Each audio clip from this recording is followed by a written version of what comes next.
ಕೊಡಗಿಗೆ ಬರ್ತಲೇ ಇರ್ತೀನಿ ನಾನು ಯಾವಾಗ. Kodagu is A part of Karnataka.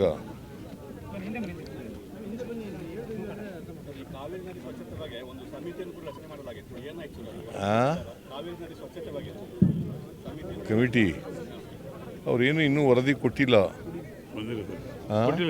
ಇನ್ನೂ ಕೊಟ್ಟಿಲ್ಲ. ಕೊಟ್ಟ ಮೇಲೆ ನಾವು ನೋಡ್ತೀವಿ ಅದನ್ನು.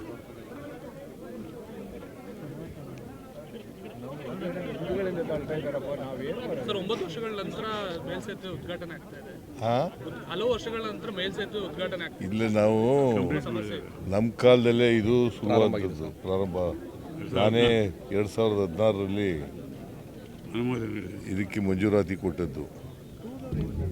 2017ರಲ್ಲಿ ಪ್ರಾರಂಭ ಆಯಿತು.